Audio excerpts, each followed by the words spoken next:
Morning class 9। आज मैं आपको एकांकी संचय पढ़ाने वाली हूँ। पहले आपको बता दें कि एकांकी का मतलब क्या होता है।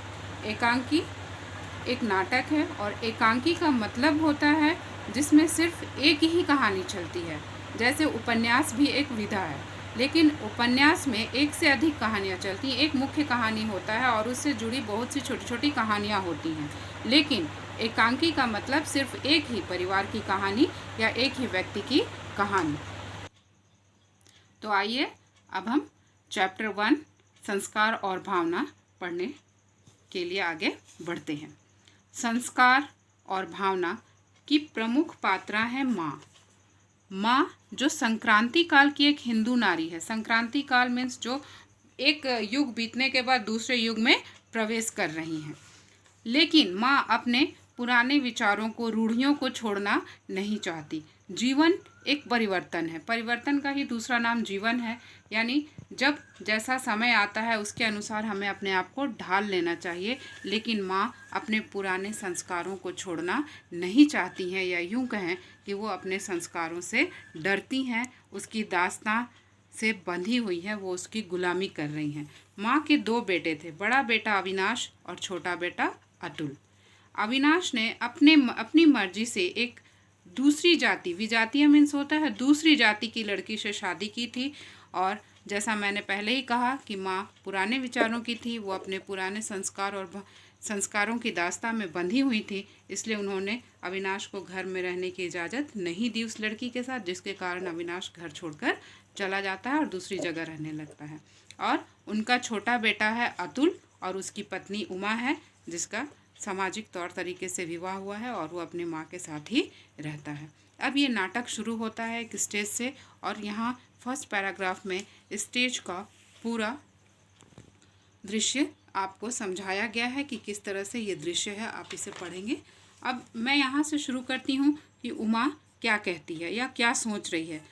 जिन बातों को उमा सोच रही है, इससे अंत भी इसी से होता है। आप इसको अंडरलाइन कर लेंगे। जिन बातों का हम प्राण देकर भी विरोध करने को तैयार रहते हैं, एक समय आता है वे ही बातें हम चुपचाप स्वीकार कर लेते हैं। यानी जैसे माँ ने अविनाश को घर से निकाल दिया था, लेकिन जब अविनाश, एक समय ऐसा आता है जब अविनाश बहुत बीमार होता है, उसको हैजा की बीमारी हो जाती है, और उसकी बहू यानी पत्नी, अविनाश की पत्नी जी जान से उसकी सेवा करती है और अविनाश को बचा लेती है। लेकिन अब वो खुद बीमार है और अविनाश की ऐसी स्थिति नहीं है कि वो अपनी पत्नी की सेवा कर सके, क्योंकि वो अभी अभी बीमारी से उठा है और अभी वो दफ्तर भी नहीं जा पा रहा। तो ऐसी स्थिति में उसकी पत्नी मर जाएगी, और जब उसकी पत्नी मर जाएगी तो जाहिर सी बात है कि अविनाश भी जीवित नहीं रह पाएगा। इसलिए थक हार कर माँ को उन दोनों को अपनाना पड़ता है। इसलिए ये कोटेशन ऐसा कहा गया है कि जिन बातों का हम प्राण देकर भी विरोध करने को तैयार रहते हैं, लेकिन समय, बोला जाता है ना, समय बहुत शक्तिशाली होता है। एक समय ऐसा आता है कि हम उन्हीं बातों को चुपचाप बिना किसी विरोध के स्वीकार कर लेते हैं। अब यहाँ माँ भराए स्वर से, तूने सुना उमा? उमा, क्या माता जी? माँ, पिछले महीने अविनाश बहुत बीमार था। उमा, सच? माँ, हाँ। माँ, उन्होंने तो कुछ नहीं बताया। उन्होंने मीन्स उमा के पति ने। माँ, वह क्या बताता? वह क्या वहाँ जाता है? उमा, फिर भी सुना तो होगा। आपसे किसने कहा? माँ, मैं कुमार के यहाँ गई थी। कुमार जो कि इनका पड़ोसी है, वहीं उनकी मिसरानी ने मुझे बताया। मिसरानी मीन्स कुमार के घर काम करने वाली नौकरानी। कहने लगी तुम्हारा बेटा तो बहुत बीमार रहा, मरकर बचा। सुनकर मैं शर्म से गड़ गई। मेरा बेटा बीमार रहे और मुझे पता ना लगे। माँ को बहुत आत्मग्लानि होती है कि अपने बेटे की बीमारी की खबर उसे पड़ोस की नौकरानी से पता चल रहा है। वो बहुत शर्मिंदगी महसूस करती हैं। सांत्वना देती है और उनको चुप कराती है कि आपका इसमें कोई गलती, आपकी इसमें कोई गलती नहीं, वो उनसे कहती है। फिर माँ कहती है अपराध और किसका है? आप इसको अंडरलाइन कीजिएगा, आपको दिख रहा होगा बुक में जो मैंने अंडरलाइन किया है। अपराध और किसका है? सब मुझी को दोष देते हैं। सब मीन्स दोनों बच्चे माँ को ही दोष देते हैं कि अपनी पुराने संस्कारों की दास्ता के कारण उन्होंने अविनाश को स्वीकार नहीं किया और उसकी पत्नी को भी। मिश्रानी कह रही थी बहू कैसी भी हो, पर अपने प्राण देकर उसने पति को बचा लिया। अकेली थी पर किसी के आगे हाथ पसारने नहीं गई। इससे ये पता चलता है कि अविनाश ने जिस लड़की से शादी की है वो बहुत ही स्वाभिमानी और गुणी है, क्योंकि अविनाश जब बीमार था तो सब कुछ उसने अकेले ही संभाल लिया था। केवल 1-2 बार मिश्रानी ने दवा ला दी थी, वरना स्वयं दवा लाती थी, घर का काम करती थी और फिर अविनाश को भी देखती थी। उमा बीच में ही माताजी को टोक कर पूछती है कि भाई साहब को हुआ क्या था। माँ ने कहा हैजा। हैजा जिस समय फैला था बच्चों, उस समय ये बीमारी भी बहुत भयानक थी और गांव के गांव इससे साफ हो गए थे, यानी लोग मर जाते थे, इसकी कोई दवा नहीं थी। उमा चौंकती है। हैजा, माँ मर कर बचा है बेटी, 10 दिन बीत गए पर अभी तक दफ्तर नहीं जाता। इसमें व्यक्ति बहुत कमज़ोर हो जाता था। उमा, कैसा अचरज है, उन्हें पता भी नहीं लगा। माँ, पता लगा भी हो तो क्या वह बताने वाला है, यानी अतुल को। उमा अपने पति के लिए बोलती है कि कैसा अचरज है कि उनको पता नहीं चला कि उनके बड़े भाई बीमार हैं। तो माँ कहती है कि अगर उसको पता भी होगा तो वो बताने वाला नहीं है। उमा को बुरा लगता है और वो कहती है कि माता जी, यह तो माँ विद्रूप से यानी व्यंग करती है। मैं जानती हूँ, मेरे ही तो बेटे हैं। माँ का कहना है कि मैं अपने बेटों को बहुत अच्छी तरह से जानती हूँ। माया ममता किसी को छू नहीं गई। हर बात में देश धर्म और कर्तव्य की दुहाई देना उन्होंने सीखा है। आखिर इनका बाप भी तो ऐसा ही निर्मम था। निर्मम मीन्स कठोर, जिसके अंदर ममता नहीं होती। वे उन पर आरोप लगाती हैं कि वो भी अपने पिता की तरह ही कठोर हैं, उनको मेरी ममता समझ में नहीं आती या उनको मुझ पर दया नहीं आती। मुझे याद है जिस समय अतुल छोटा सा लड़का था, अविनाश के बीमारी से पहले जब अतुल छोटा था तब वो एक बार बीमार पड़ा था। बचने की कोई आशा न थी। उस समय वे शांत मन से उसको धरती पर लिटाने के लिए सामान हटा रहे थे। आप समझ सकते हैं कि ज़मीन पर से सामान हटाने का मतलब हुआ कि अब उसके बचने की कोई आशा नहीं है।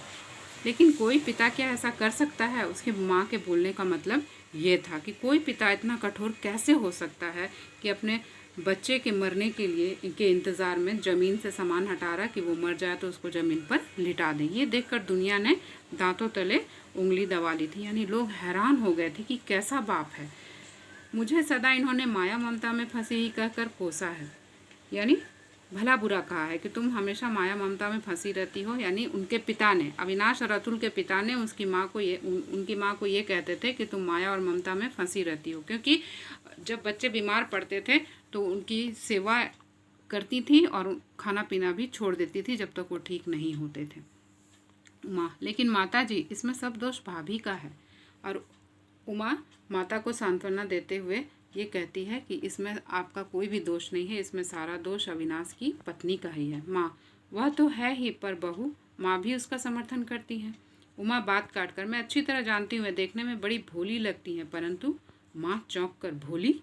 अब माँ को लगता है कि उमा को कैसे पता कि वो इतनी भोली है। माँ चौंक जाती है। उमा तब अपना पोल खोल देती है कि हाँ, बहुत भोली माता जी, बहुत प्यारी। जो एक बार देख लेता है वह फिर उस रूप को नहीं भुला सकता, बार बार देखने को मन करता है। अब उमा उसके रूप का गुणगान करने लगती है। बड़ी बड़ी काली आँखें, उसमें शैशव की भोली मुस्कुराहट। शैशव मीन्स एकदम छोटा बच्चा।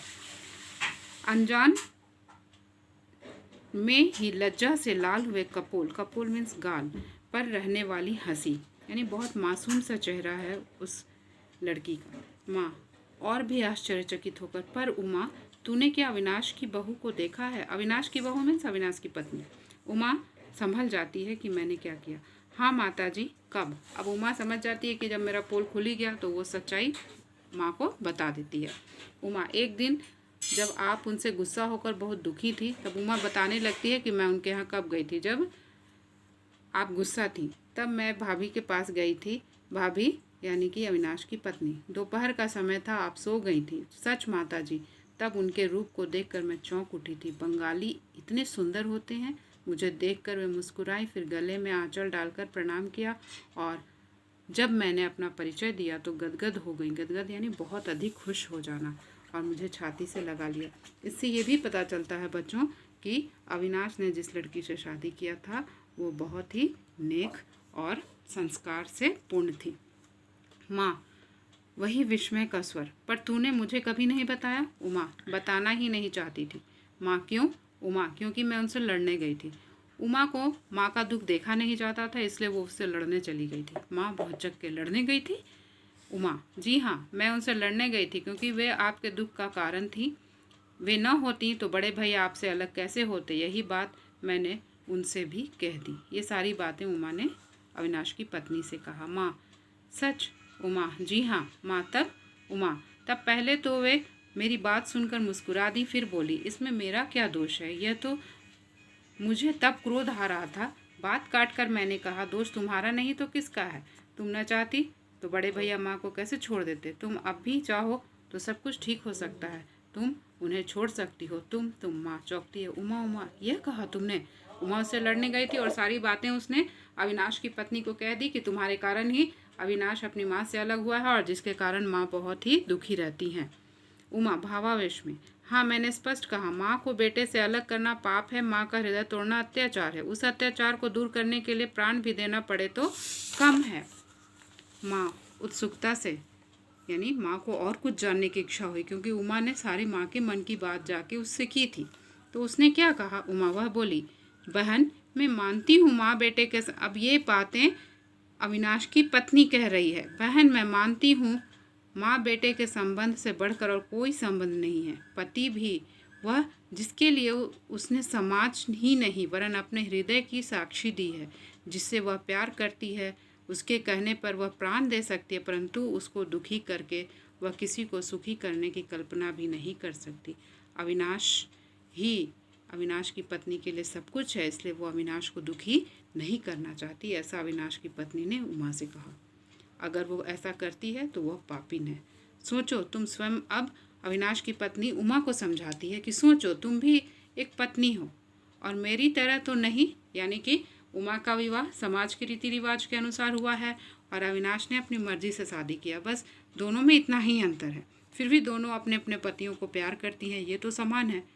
मुझे यह बात बुरी लगी। मैंने कहा, सब पत्नियां अपने पतियों को प्यार करती हैं, मैं भी करती हूँ, प्राणों से अधिक प्यार करती हूँ। सुनकर वे घबराई नहीं, चौंकी भी नहीं, बोली, सबकी बात मैं नहीं जानती, इतना अधिकार मेरा नहीं है, पर मैं जानती हूँ तुम अपने पति को प्यार करती हो, तभी तो यहाँ आई हो। यानी जब उमा अपने पति को प्यार करती थी, जिसके कारण वो उनकी माँ को भी दुखी देखना नहीं चाहती थी, इसलिए तो वो अविनाश की पत्नी से लड़ने गई थी। ये बात वो अविनाश की पत्नी समझा रही है। मैं अतुल को भी जानती हूँ, उनका भाई है, वह भी कई बार मेरे पास आया है। माँ हठात चौंक कर, अतुल वहाँ गया है? माँ, हाँ माता जी, उन्होंने यही कहा था। मुझे भी अचरज हुआ। मैंने पूछा, वे यहाँ आते हैं? तो हंसकर बोली, डरो नहीं, वे भाई के पास नहीं आते, दफ्तर के काम से आते हैं। तुम्हारी बातें उन्होंने ही मुझे बताई हैं। मैं जानती हूँ तुम उन्हें प्यार करती हो। सोचो तो, कोई तुमसे कहे तुम अतुल को छोड़ दो क्योंकि उनकी माँ का या उनका परिवार इस विवाह से नाराज है, तो क्या तुम? मैं आगे ना सुन सकी। मैंने चिल्लाकर कहा, भाभी बस करो, पर उन्होंने बात पूरी करके दम लिया। बोली, तो क्या तुम उन्हें छोड़ दोगी? बोलो। तब मैंने त्रस्त होकर कहा, नहीं भाभी। त्रस्त होकर यानी दुखी होकर, मैं नहीं छोड़ सकूंगी, चाहूँ तब भी नहीं। सुनकर वे मुस्कुराई और कहने लगी, अच्छा, अब छोड़ो इन बातों को, अभी तो आई हो और अभी ले बैठी ये पचड़े, आओ अंदर चलें। पर माताजी, मुझे न जाने क्या हो रहा था। मेरा अंतर्मन, यानी उसकी आत्मा, अंदर की बात, भीतरी चेतना कांपने लगा था। मैं उन्हें देखती थी तो जैसे मोहिनी सी छा जाती थी। यानी वो व्यवहार से भी अच्छी थी और उसकी शक्ल सूरत भी अच्छी थी। मैं थी भी और नहीं भी। मोहग्रस्त आदमी होता भी है और नहीं भी होता, पर हुआ यही, मैं वहाँ ठहर ना सकी, वह पुकारती रह गई, क्योंकि अविनाश की पत्नी ने उमा को पलटकर कोई जवाब दिया और ना ही उससे लड़ाई की, बल्कि उसको एक अच्छी तरह, एक छोटी बहन की तरह समझा बुझा कर भेज दिया। माँ, तो तुम चली आई? उमा, हाँ। माँ गंभीर वेदना सा स्वर, उमा, पर तुम वहाँ हो तो आई, अतुल भी जाता है, तुम सब जाते हो, तुम तो निर्मम हो और मैं मोह ममता में फंसी हुई हूँ। उसकी सूरत को तरसती हूँ, कैसी उल्टी बात है। अब माँ यहाँ बहुत दुखी हो जाती हैं कि सब जाकर उसको देखाएं, सब उससे मिल आएँ अविनाश से, एक मैं ही हूँ जो उससे मिल नहीं पाती हूँ। तुम सब निर्मम हो, तुम लोग सब कठोर हो, माँ कहती है। उमा को। उमा क्षमा मांगती है, पर माताजी हम क्या उनसे मिलने गए थे, हम तो लड़ने गए थे। उमा के कहने का मतलब ये था। माँ बीच में टोक कर कहते हैं, चेतन से अचेतन अधिक शक्तिशाली है, उसमें अधिक आकर्षण है, इसलिए तुम एक दूसरे के प्रति खींचे। चेतना जो जीवित प्राणी है, अचेतन जिसमें जीवन नहीं है, लेकिन वो इतनी सुंदर थी, उस गुणी थी, उसका व्यवहार इतना अच्छा था कि हर व्यक्ति उससे आकर्षित होता था, चाहे वह प्रेम था चाहे घृणा थी। पर असल बात रक्त के खिंचाव की थी, वह होकर रही। यानी कुछ भी हो, अपने ही थे, इसलिए एक दूसरे से चाहे वो लड़ने के लिए ही मिले, लेकिन मिले। काश की मैं निर्मम हो सकती है। माँ अपने आप को कोसती है और कहती है कि शायद मैं भी कठोर होती तो कितना अच्छा होता। काश कि मैं संस्कारों की दास्तां, यानी मैं पुराने विचारों के गुलामी न कर रही होती, उससे मैं मुक्त हो सकती। पाती तो कुल धर्म और जाति का भूत मुझे तंग न करता। माँ को पछतावा हो रहा है कि मेरे संस्कारों ने ही मेरी पैरों में बेड़ियाँ डाल रखी है, नहीं तो संस्कारों की दास्तां सबसे भयंकर शत्रु होती है, क्योंकि उसी के कारण उनका बेटा और उनकी बहू उससे अलग रह रहे हैं। उमा, यह बड़े भैया ने कहा था। हाँ, उसी ने कहा था, मैंने उसे बहुत समझाया, अपने प्रेम की दुहाई दी। यानी माँ ने कहा कि जब वो विजातीय लड़की से शादी करके आया था, तब मैंने उसे बहुत समझाया, अपने प्रेम की दुहाई दी, पर वो हमेशा यही कहता, माँ संतान का पालन, यानी अविनाश कहता था कि माँ संतान का पालन पोषण माँ बाप का नैतिक कर्तव्य है, जो कि हर माँ बाप करते हैं। वे किसी पर एहसान नहीं करते, केवल राष्ट्र का ऋण चुकाते हैं, एक अच्छा नागरिक बनाकर बच्चों को। राष्ट्र का ऋण चुकाने का मतलब, माँ बाप यदि अपने बच्चों को एक अच्छा नागरिक, एक सभ्य नागरिक बनाते हैं तो देश का ऋण चुकाते हैं, कर्ज चुकाते हैं, वे ऋण मुक्त हो, यही उनका परितोष है। परितोष मीन्स उनकी इच्छा या इनाम। इससे अधिक मोह है, इसलिए पाप है। इससे अधिक मोह किसी भी माँ बाप को नहीं करना चाहिए, क्योंकि जब बच्चे बड़े हो जाते हैं तो माँ बाप को उनकी खुशी का भी ध्यान रखना चाहिए। पर मैं क्या करूँ, मैं जो इससे अधिक है उसी को पाने के लिए आतुर हूँ।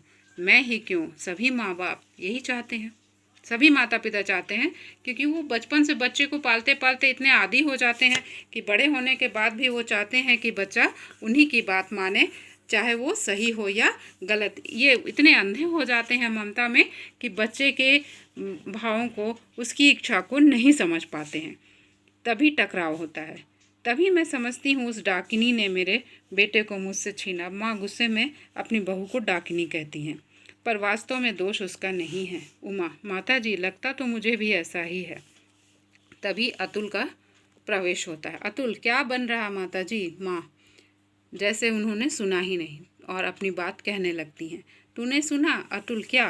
माँ, अविनाश बहुत बीमार था। अतुल, हाँ, उन्हें हैजा हो गया था। अतुल बेपरवाही से बोलता है कि हाँ, मुझे तो मालूम है, उन्हें हैजा हुआ था।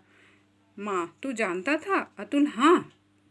माँ, तूने मुझसे कहा तक नहीं। अतुल, तुमसे क्यों कहता? अतुल कहता कि मैं तुमसे क्यों कहता। माँ, क्यों?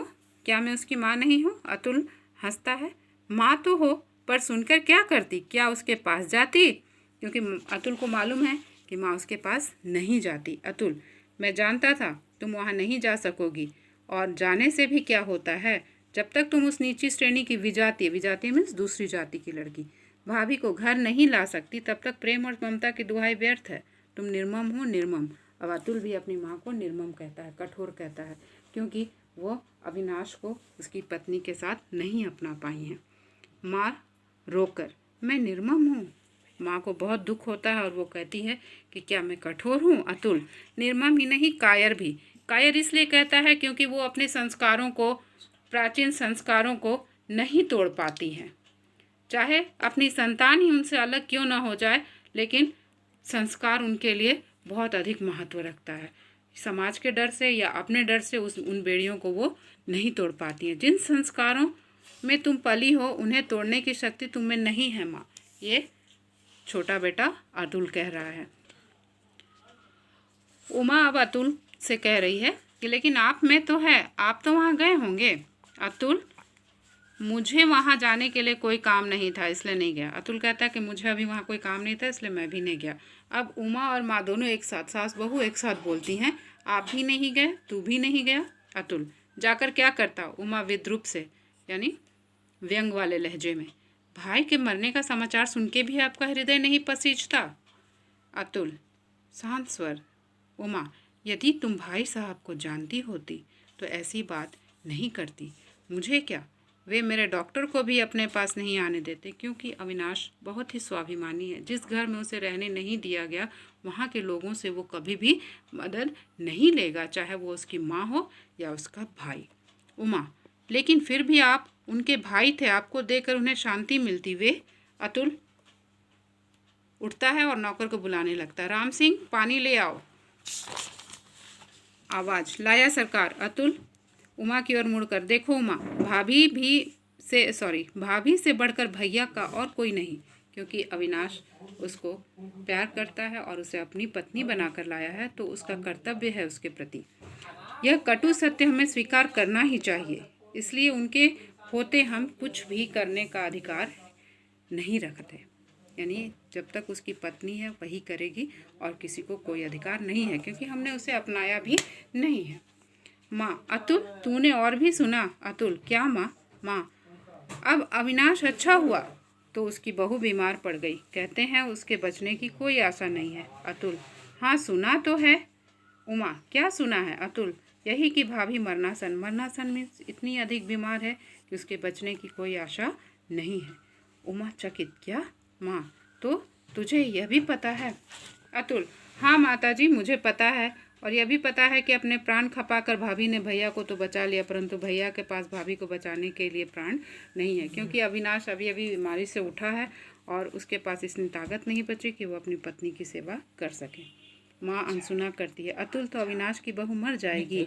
अतुल, सुना तो ऐसा ही है। उमा, आप क्या कह रहे हैं? आप वहाँ नहीं गए? नहीं, आप वहाँ जाइए। अतुल, कोई लाभ नहीं होगा उमा, भैया में एक दोष है, वे जो कहते हैं, मैंने आपको पहले ही कहा था कि अविनाश क्या है, बहुत ही स्वाभिमानी है, करना जानते हैं। उनके पास पैसा नहीं है, परंतु उनके लिए वे किसी के आगे हाथ नहीं पसारेंगे। वे फौलाद के समान है जो टूट जाता है पर झुकता नहीं है। वो बिना पैसे के, बिना दवाई के अपनी जान देना पसंद करेंगे, लेकिन जिन घर वालों ने उन्हें घर में नहीं रहने दिया उनके आगे हाथ कभी भी नहीं फैलाएंगे। उमा, लेकिन भाभी को कुछ हो गया तो? अतुल, भाभी को कुछ हो गया तो क्या होगा? माँ, सॉरी, नहीं उमा, इससे आगे सोचने का अधिकार मुझे नहीं। अतुल डर जाता है, क्योंकि वो जानता है कि अगर अविनाश की पत्नी मर जाती है तो उसका भाई अविनाश भी नहीं बचेगा। माँ, लेकिन मुझे तो है। अतुल, अधिकार तो तुम्हें भी नहीं है माँ, पर तुम सोचो तो तुम्हें कोई रोक भी नहीं सकता, है ना? अतुल ये बताना चाहता है कि तुमको भी ये सोचने का अधिकार नहीं है, क्योंकि तुमने उनको घर में नहीं आने दिया, लेकिन अगर तुम सोचो तो तुमको कोई रोक भी नहीं सकता, अर्थात तुम चाहो तो उनको अभी भी अपना सकती हो और घर ला सकती हो। माँ उद्विग्न, तो मैं सोचती हूँ अविनाश की बहू को कुछ हो गया तो शायद अविनाश भी, अब माँ भी जानती है कि अविनाश भी नहीं बचेगा। उमा, माताजी, माँ, हाँ बेटी, मैं उसे जानती हूँ, वो नहीं बचेगा। अब माँ बोल ही देती है इस बात को कि मैं जानती हूँ कि अविनाश मर जाएगा। उमा, माताजी आप क्या कह रही हैं? अतुल, माँ तुम इतना जानती हो? उमा, माँ कहती है, हाँ उमा। अतुल, मैं ठीक कह रही हूँ, वह नहीं बचेगा, उसे बचाने की शक्ति केवल मुझी में है, मुझी में। माँ, में बचाने की शक्ति कैसे है?